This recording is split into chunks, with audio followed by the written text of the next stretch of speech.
दोस्तों, क्या आप जानते हैं हमारे सूर्य का असली रंग क्या है? मुझे पता है आप में से ज्यादातर लोगों का जवाब पीला, लाल या नारंगी रंग होगा, लेकिन यह सच नहीं है। सूर्य का असली रंग सफेद है, जिसे आप सिर्फ स्पेस में जाकर ही देख सकते हैं। अब ऐसा क्यों?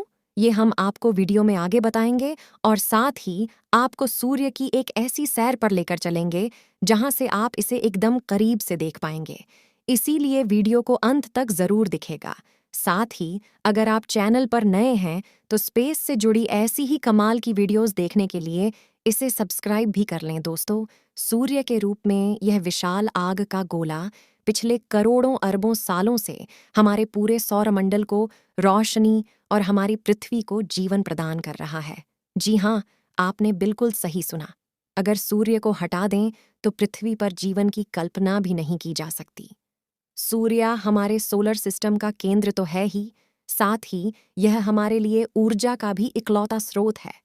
यह इतना चमकदार है कि पृथ्वी से 14 करोड़ 95 लाख किलोमीटर दूर होने के बावजूद हम इसको नग्न आंखों से नहीं देख सकते। वैज्ञानिक बताते हैं कि सूर्य का जन्म आज से करीब 4.6 मिलियन वर्ष पहले स्पेस में मौजूद नेचर की ग्रेजुएशन कोलारस की वजह से हुआ था। इससे पहले यह बस एक विशाल मॉलिक्यूलर क्लाउड था, लेकिन धीरे धीरे यह मैटर एक केंद्र में जमा होता गया। इसने सूर्य का रूप ले लिया। साथ ही बाकी का जो हिस्सा बचा हुआ था, उससे सौरमंडल के दूसरे ग्रहों का निर्माण हुआ। इसलिए सूर्य को हम अपने सौरमंडल का पिता भी कह सकते हैं। सूर्य के केंद्र में जो मौजूद इसी मैटर की वजह से इसके अंदर न्यूक्लियर फ्यूजन की प्रक्रिया का जन्म हुआ। आज के सूर्य को हम हर समय गर्म और चमकते हुए देखते हैं। ये इसी न्यूक्लियर फ्यूजन प्रक्रिया का नतीजा है। अगर हम सूर्य के अंदर झांक कर देखें तो इसमें हमें लाखों किलोमीटर की गहराई तक हाइड्रोजन की परत है मिलेगी और इन्हीं परतों के बिल्कुल बीच में मौजूद है सूर्य का को जो एक अनंत ऊर्जा का भंडार है और इसका तापमान 1.5 करोड़ डिग्री सेल्सियस के आसपास रहता है। ये वह जगह है जहां न्यूक्लियर फ्यूजन की प्रक्रिया होती है। इसमें दो हाइड्रोजन आइटम एक साथ मिलकर एक हीलियम परमाणु का निर्माण करते हैं और इससे एनर्जी का एक बहुत बड़ा विस्फोट होता है। कहने और सुनने में यह प्रक्रिया भले ही आसान लगे, लेकिन दो हाइड्रोजन आइटम को आपस में मिलाने के लिए हद से ज्यादा दबाव और ऊर्जा की जरूरत पड़ती है। और सूर्य क्योंकि इतना विशाल है, इसलिए इसके पूर्व में ग्रेविटी का कोपोस्ट बनता है, जिससे ये आइटम आपस में मिल जाते हैं। इनके मिलने से एक धमाका होता है और उसे फोटो निकलता है, जिसे आम भाषा में हम प्रकाश का एक कण भी कह सकते हैं। प्रकाश का यही कारण सूर्य के केंद्र से निकलकर हमारी पृथ्वी तक पहुंचता है और हमें रोशनी और जीवन प्रदान करता है। सूर्य के केंद्र में हर सेकंड तकरीबन 4 मिलियन टन मटर ऊर्जा से भी ज्यादा है और यही ऊर्जा प्रकाश के रूप में हम तक पहुंचती है। यहाँ एक चीज को समझना बेहद ही जरूरी है कि सूर्य की ऊपरी सतह से प्रकाश को पृथ्वी तक पहुंचने में भले ही 8 मिनट 20 सेकंड का समय लगता हो, लेकिन इसी प्रकाश को सूर्य के केंद्र से बाहरी सतह तक आने में 10 लाख साल लग जाते हैं। इसका मतलब यह है कि आज हम सूर्य की रोशनी को अपने ऊपर महसूस कर रहे हैं, वह 10 लाख साल पुरानी है।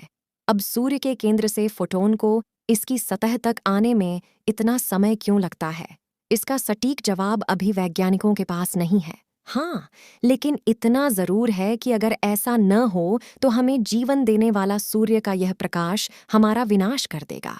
दरअसल कल सूर्य के केंद्र में जब कोई फोटो निकलता है तो वह गामा के रूप में बहुत ही ज्यादा ऊर्जा से भरा रहता है और यह जानलेवा भी होता है।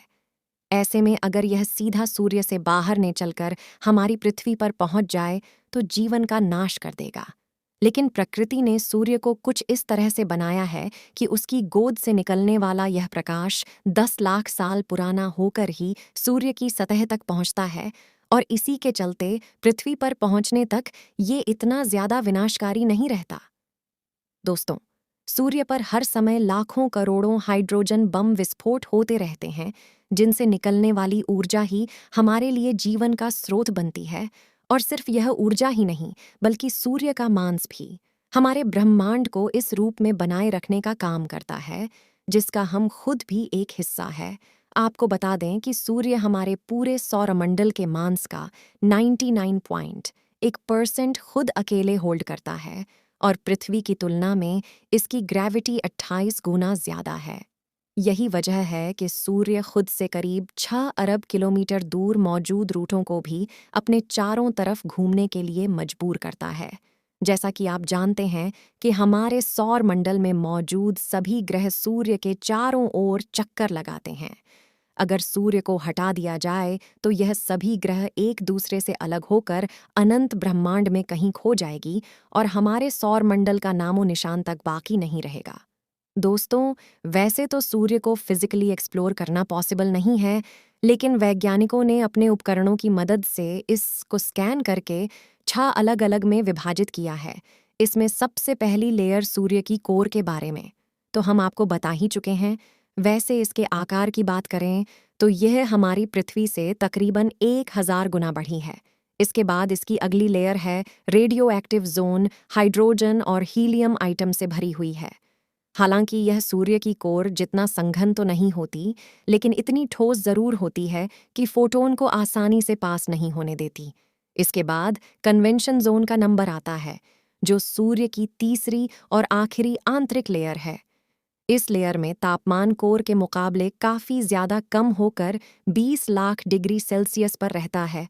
साथ ही यह लेयर रिलेटिव जोन की तरह बहुत ज्यादा ठोस भी नहीं होती, इसके चलते फोटोन इसके अंदर से ज्यादा आसानी से पास हो पाते हैं। इन तीनों आंतरिक लेयर के बाद बारी आती है उस लेयर की जिसको हम पृथ्वी से भी देख सकते हैं, यानी सूर्य का बाहरी लेयर फोटोज वियर जैसे सूर्य की सतह भी कहा जाता है। हालांकि यह पूरी तरह से ठोस सतह नहीं है, बल्कि पूरी तरह से गर्म प्लाज्मा बनी होती है, यानी सूर्य के कोर में जो ऊर्जा बनती है वह लाखों साल तक अपना सफर तय करके प्लाज्मा के रूप में तीसरी लेयर को बनाती है। 482 किलोमीटर मोटी लेयर का तापमान 56-100 डिग्री सेल्सियस तक रहता है, जो पूर्व के मुकाबले बहुत ज्यादा कम है, और इसी लेयर से सूर्य की रोशनी हमारी पृथ्वी तक पहुंचती है। फोटोस्फीयर के बाद क्रमशस्फीयर, जो कि 2000 किलोमीटर मोटी लेयर है, यह प्लाज्मा से बनी बेहद गर्म और पतली गैसीय लेयर है जिसको हम अपनी आंखों से नहीं देख सकते। इसके ऊपर सूर्य की 5वीं लेयर ट्रांजिशन रीजन मौजूद है। यह सूर्य के वायुमंडल की बेहद पतली और अनियमित लेयर है जो गम को राणा को ठंडे क्रमशः भीड़ से अलग करती है, यानी कोरोना सूर्य की सबसे बाहरी लेयर है जो लाखों किलोमीटर तक फैली होती है। इस लेयर को सूर्य ग्रहण के समय आराम से देखा जा सकता है, जो सूर्य की गोल आकृति वाली सीमा से बाहर प्रकाश के बड़े बादल या धुएं के जैसी दिखाई देती है। इसके अलावा कोरोना लेयर को क्रोनाग्राफ की मदद से भी बहुत आसानी से देखा जा सकता है। इस लेयर की अजीब बात यह है कि यह अंदर की तरफ तो इतनी गर्म नहीं होती, लेकिन बाहर की तरफ से का तापमान 11 लाख डिग्री सेल्सियस तक पहुंच जाता है, जो सूर्य की सतह यानी फोटोस्फीयर के तापमान से करीब 200 गुना ज्यादा है। अब उस सवाल पर आते हैं जो हमने वीडियो के स्टार्टिंग में आपसे पूछा था कि सूर्य अगर सफ़ेद है तो यह पृथ्वी से पीला, लाल या नारंगी क्यों दिखाई देता है। असल में इसका कारण है कि यह पृथ्वी का वायुमंडल सूर्य के प्रकाश में मौजूद ब्लू लाइट को रेड लाइट की तुलना में थोड़ा ज्यादा बिखेर देता है। इसलिए सूर्य हमें हमेशा तिला ही दिखाई देता है। दोस्तों, हमारा सूर्य इतना ताकतवर है कि यह हमें अगर जीवन दे सकता है तो एक ही पल में सब कुछ नष्ट करने की ताकत भी रखता है। इससे जुड़े हजारों ऐसे रहस्य हैं जिनका जवाब हमें ढूंढना है, और ऐसे ही कुछ रहस्य को उजागर करने के लिए भारत ने अपना सूर्ययान अर्जियां-1 लॉन्च किया है, जो आने वाले 5 साल तक सूर्य की रिसर्च करेगा। इसरो के वैज्ञानिकों के लिए कमेंट बॉक्स में जय हिंद अवश्य लिखें, और वीडियो पसंद आई हो तो वीडियो को अपने दोस्तों के पास शेयर करें ताकि उन्हें भी यह जानकारी मिल सके, और ऐसी ही नॉलेज एबल वीडियो देखने के लिए चैनल को सब्सक्राइब कर लीजिए। मिलते हैं अगले वीडियो में। धन्यवाद।